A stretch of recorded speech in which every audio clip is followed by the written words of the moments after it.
Welcome to GS knowledge. कैसे हैं आप? उम्मीद करता हूं आप अच्छे हैं। आइए मैं आज एक इम्पॉर्टेंट टॉपिक आपके साथ डिस्कशन करने जा रहा हूं। उस टॉपिक का नाम है मैन्युफैक्चरिंग इंडस्ट्रीज़। मैन्युफैक्चरिंग जानते हैं किसे कहा जाता है?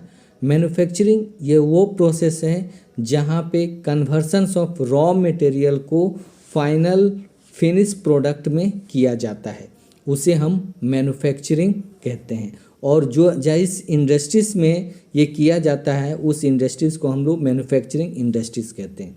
और इंडस्ट्रीज़ किसको कहते हैं कि वो इकोनॉमिक एक्टिविटी जहाँ पे प्रोडक्शंस ऑफ गुड्स हो उसे हम इंडस्ट्रीज़ कहते हैं। तो इस टॉपिक में हम लोग क्या पढ़ने वाले हैं? मैन्युफैक्चरिंग इंडस्ट्रीज़, इंडस्ट्रियल रीजन्स और अलग अलग इंडस्ट्रियल्स की कंपैरिजंस।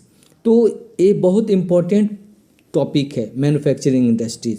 आपको पता है किसी भी देश की तरक्की मैन्युफैक्चरिंग के ऊपर डिपेंड करता है। अब ये देखिए, ये ट्रैक्टर चल रहा है जो प्राइमरी एक्टिविटी है। अब प्राइमरी एक्टिविटी का मीन्स एग्रीकल्चरल बेस है। अब ये देखिए, ये इंडस्ट्रीज़ के अंदर हम लोग मीन्स कपड़े बना रहे हैं। दुनिया में आप देखिएगा तो जो भी इंडस्ट्रियलाइज नेशंस है वो मैन्युफैक्चरिंग के ही चलते हैं। मीन्स चाइना देखिए, यूएस देखिए, जापान देखिए। अमेरिका क्यों तरक्की किया? मैन्युफैक्चरिंग के होने की वजह से। आप पिट्सबर्ग देखिए, लॉस एंजल्स देखें, और ये जो आप धुआं निकलते हुए जो सीन देख रहे हैं ये मैन्युफैक्चरिंग के ही चलते निकल रहा है। अब आइए इस बिल्डिंग को देखें। अब ये बिल्डिंग जो देख रहे हैं ये इंफ्रास्ट्रक्चर्स के जरिए बना हुआ है।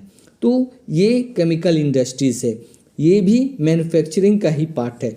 तो हम बार बार आपसे कह रहे हैं कि मैन्युफैक्चरिंग वो होता है जहाँ पे कन्वर्सन्स किया जाता है रॉ मटेरियल्स को फाइनल प्रोडक्ट में, उसे हम मैन्युफैक्चरिंग इंडस्ट्रीज़ कहते हैं।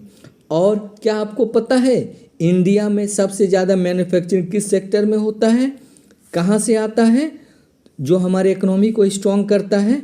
तो वो है हमारा फूड्स एंड बेवरेज, यानी फूड और बेवरेज है वो टॉप परफॉर्मर है। अब ये देख रहे हैं कपड़े, ये ऊल जिससे कपड़े बनते हैं वो मैन्युफैक्चरिंग से ही होता है।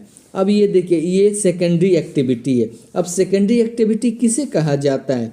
तो इंडस्ट्रीज़ के अंदर जहाँ पे सामान को तैयार किया जाता है, कन्वर्सन्स ऑफ रॉ मटेरियल्स को एक वैल्यूएबल प्रोडक्ट में कन्वर्ट किया जाता है। ये देखिए, ये प्रोडक्ट इंडस्ट्रीज़ के अंदर इसको कन्वर्ट किया जा रहा है, और जब ये कन्वर्ट होगा तभी ये जाके फाइनल प्रोडक्ट में आएगा, और जब ये फाइनल प्रोडक्ट तैयार हो जाएगा तब ये मार्केट में बिकने के लिए जाएगा। तो जिस जगह प्रोडक्शंस ऑफ गुड्स होता है उसे हम इंडस्ट्रीज़ कहते हैं।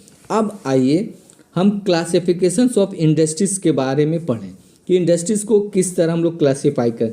तो कुछ इंडस्ट्री एग्रीकल्चर्स के आधार पे होती है, कुछ रॉ मटेरियल्स के आधार पे होती है।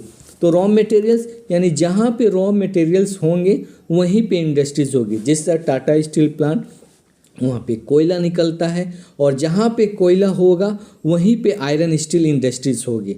अब आइए हम दूसरी क्लासिफिकेशंस देखिए। अब देखिए एग्रो बेस इंडस्ट्रीज़। तो एग्रीकल्चरल बेस इंडस्ट्रीज़ कहाँ पे होगी? जहाँ पे एग्रीकल्चरल प्रोडक्ट होगा, जिस तरह कॉटन टेक्सटाइल्स है ना, व्हीट का फ्लोर मीन्स जूट का टेक्सटाइल, सिल्क का टेक्सटाइल मीन्स वेजिटेबल ऑयल।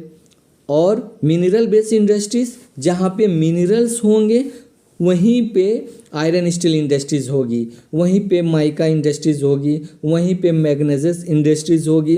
अब आए मेरीन बेस इंडस्ट्री, यानी जहाँ पे मछली पकड़ेंगे तो उसी मछली से हम फिश ऑयल बनाएंगे और मेरीन की प्रोडक्ट